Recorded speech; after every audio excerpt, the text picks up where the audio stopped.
Hi everyone, thank you for watching. Today we're going to talk about X-ray filters, and the basic concept with X-ray filters is that we add this to our X-ray beam in order to increase its average energy.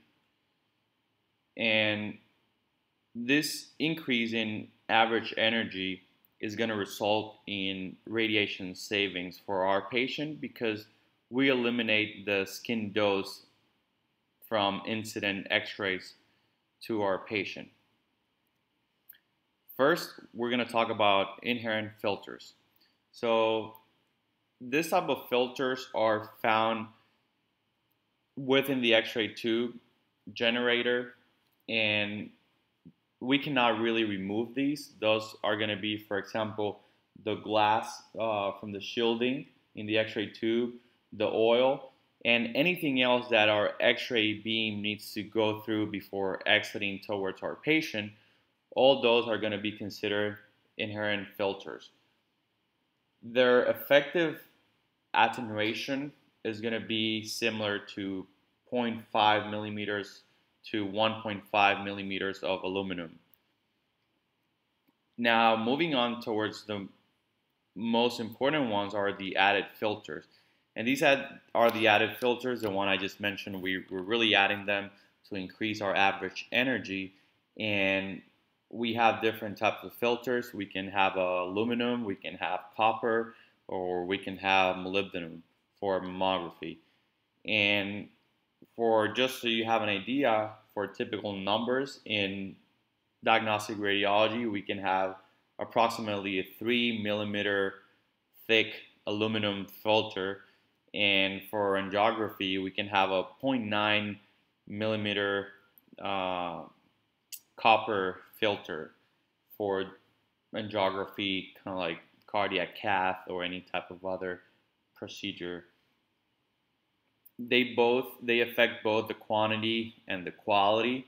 And just to refresh from prior videos, we know that the quantity was affected mainly by your MAS, and the quality was affected by your KVP. So the higher your KVP, you could say the higher the quality of that X-ray. The X-ray spectra, here we have a comparison of unfiltered versus filtered, and this one gives you a very good visual representation of what's happening every time we add a filter. We are preferentially removing lower energy photons, so that big curve here, that's all lower energy. We're removing that by adding an aluminum filter, and we have two peaks from our characteristic X-rays, and those are lowered but not as much as our lower energy ones. So in essence, we do remove lower energy photons, and we have radiation dose savings of 30 to 60%.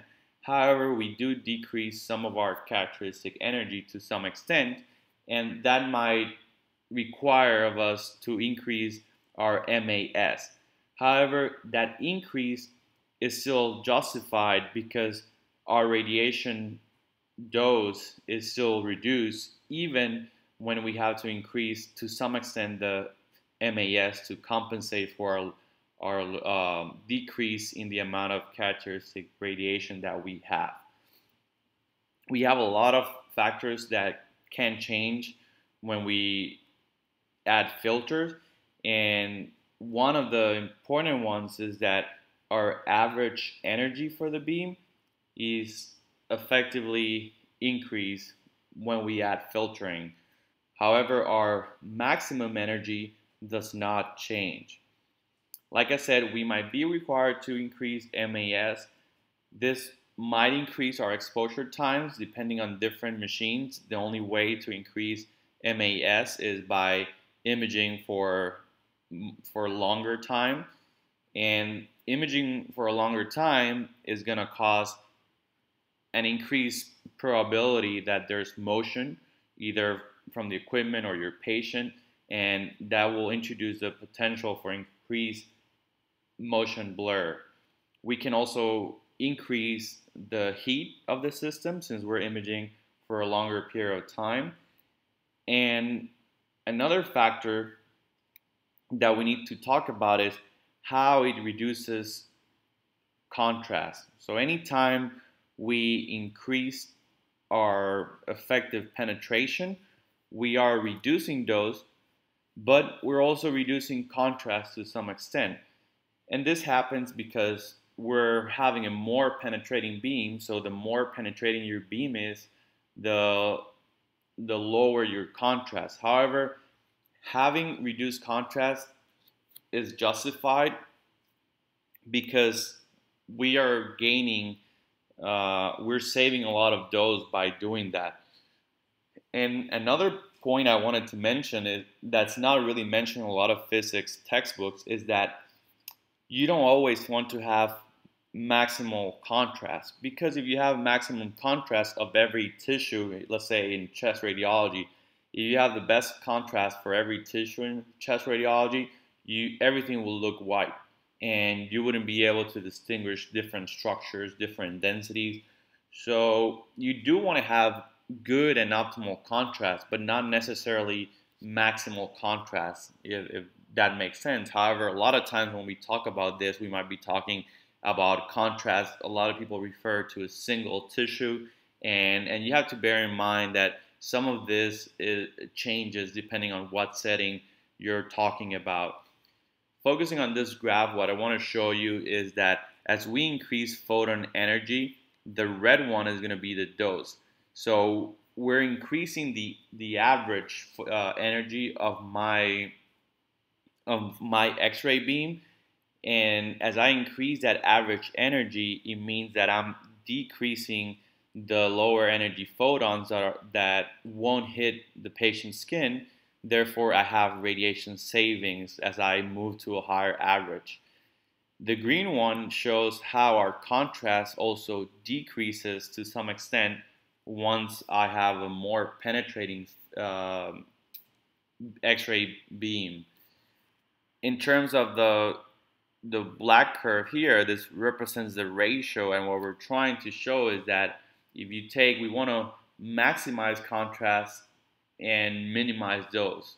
So once we have an optimal ratio, and this is going to change depending on our modality, but in this case here, it can be represented around this point in which we see that our contrast is higher than our dose, and that might represent an adequate point for us to create a filter that's targeted towards minimizing the dose that's delivered to the patient's skin while still maintaining a good radiographic quality.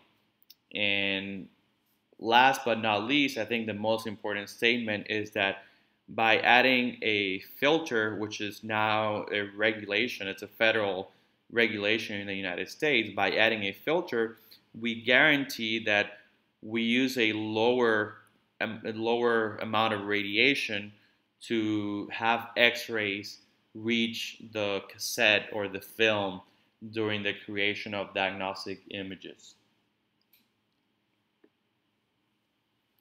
Well, that's it for today. Thank you very much for watching, and please don't forget to subscribe.